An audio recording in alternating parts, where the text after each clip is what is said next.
Hi, I'm Diane, and I served in the Army from 1973 to 1975. And this is my pal, Petey, my sitter.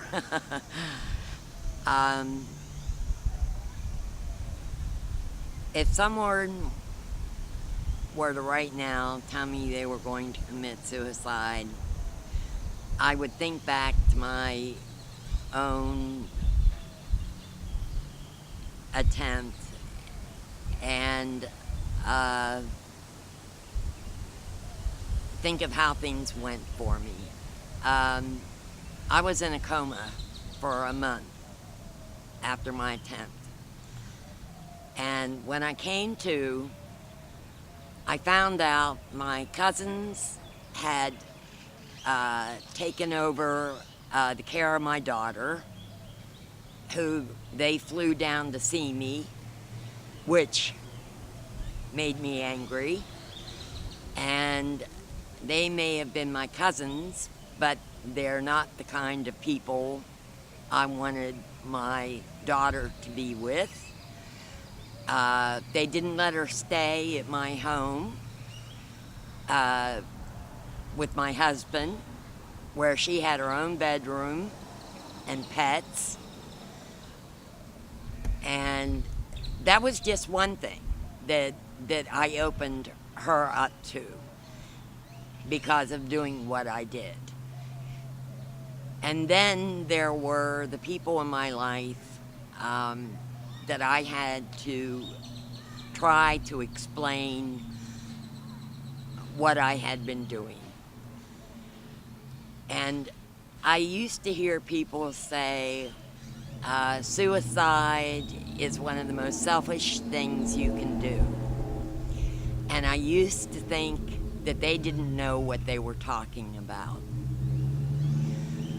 But as I recovered and saw the effect of what I had done on my husband, my daughter, my mother, and other members of my family,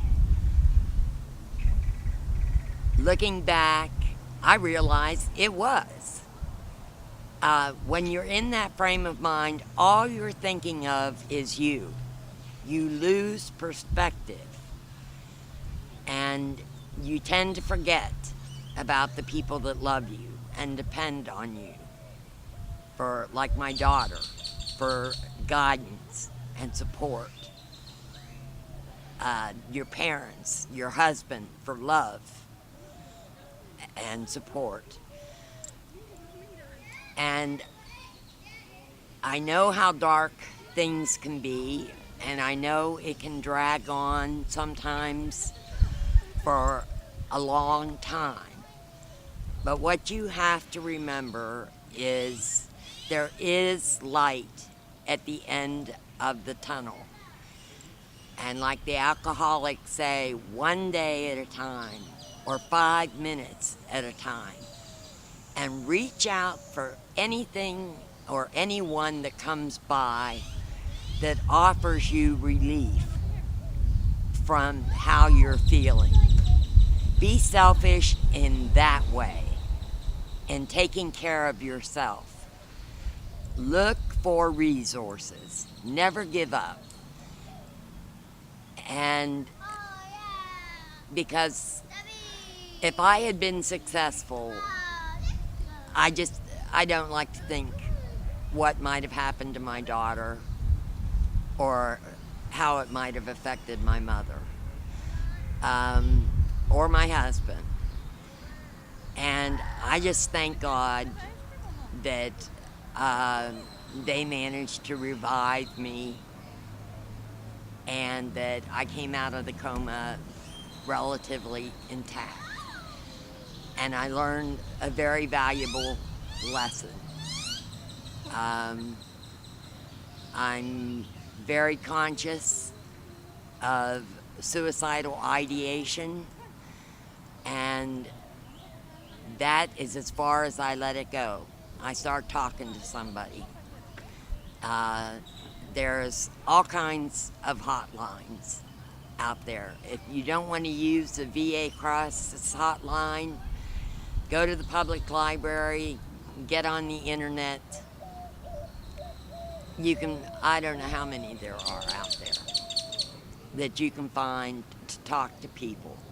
And don't be embarrassed no matter how often you call them or anything like that. Be selfish. Take what you need and stay with us, because there is light at the end of the tunnel, but you're not going to get there unless you keep putting one foot in front of the other. And that's all I can say. Thank you. I was shocked when I heard how many veterans commit suicide every day. Yeah. You know, and something needs to be done, something better. Well, we're trying to do something, and so and this is great. That's the main thing that we're trying. So, thank you.